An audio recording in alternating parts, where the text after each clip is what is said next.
زندگی بھر کام آنے والی باتیں۔ تنگ دستی کا آ جانا بہت جلد دولت مند بننے کی علامت ہے۔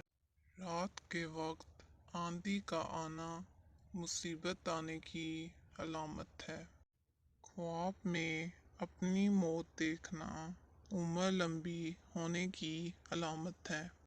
بدن پر چوٹ کا آنا گناہوں کے کم ہو جانے کی نشانی ہے۔ طویل بخار کا ہو جانا اللہ کے راضی ہونے کی علامت ہے۔ سائل کا آپ کے پاس چل کر آنا اللہ کے راضی ہونے کی نشانی ہے۔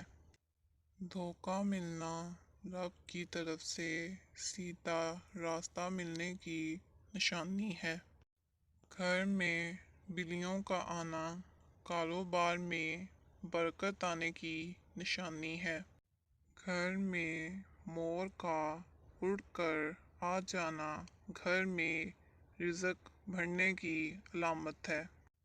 گھر میں سفید کبوتر اڑ کر آ جانا گھر میں خوشحالی آنے کی علامت ہے۔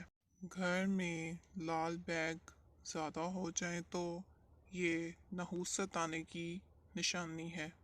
گھر میں چمگادڑ گھونسلہ بنا لے تو یہ آفتیں آنے کی علامت ہے۔ بلا وجہ پانی کی پیاس لگنا صحت اچھی ہونے کی علامت ہے۔ روٹی کھانے کے بعد گیس خرچ ہونا طاقتور ہونے کی علامت ہے۔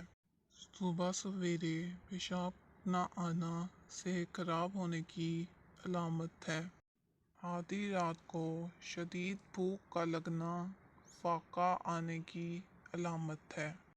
آدھی رات کو پیاس کا لگنا دولت آنے کی علامت ہے۔ دنیا سے دل لگ جانا اللہ سے دور ہو جانے کی علامت ہے۔ گھر میں بلی پخانہ کر کے پخانے کو زمین میں دفن کر دے تو سمجھ جاؤ گھر میں بہت جلد خوشیاں آنے والی ہیں۔ ہنستے وقت آنکھ میں آنسو آنا نرم دل والے کی نشانی ہے۔ اندھیرے سے ڈر لگنا معصوم لوگوں کی ٹھوس علامت ہے۔ روٹی کھانے کے دوران چھینک کا آنا عمر لمبی ہونے کی نشانی ہے۔ کامیابی بازاروں میں نہیں بکتی بلکہ انسان اپنے اپنے عزم و حوصلے سے حاصل کرتا ہے۔ نئے دن کے ساتھ نئی طاقت اور نئے خیالات آتے ہیں۔ منزلیں صبحائیوں کا استقبال کرتی ہیں۔ بزدلوں کو راستے کا خوف مار دیتا ہے۔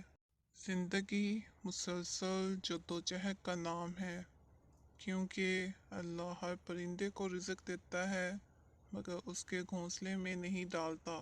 محنت کرنے والا اللہ کا دوست ہے۔ بہترین لقمہ وہی ہے جو اپنی محنت سے حاصل کیا گیا ہو۔ کمزور انسان گلہ کرتا ہے کہ حالات ہی ایسے تھے کہ میرے خواب چھین گئے۔ بہادر انسان کہتا ہے انہی حالات نے مجھے خواب دیکھنے پر مجبور کیا تھا۔ ناکامیوں کے ڈھیر میں سے کامیابی ڈھونڈ نکالنا بڑے لوگوں کی پہچان ہے۔ ہاتھی کے دانتوں کو پیس کر جلد پر لگایا کرو، جلد چمکدار ہو جائے گی۔ محنت اور برداشت کامیابی کی چابی ہیں۔ پودینے کی ڈنڈیوں کو چبانے سے جوانی آتی ہے۔ پیاز کو کاٹ کر مسلا کرو، بدن کی جلد تازہ ہوگی۔ پتھروں کی چوٹ ہر پھلدار درخت کا نصیب ہوتی ہے۔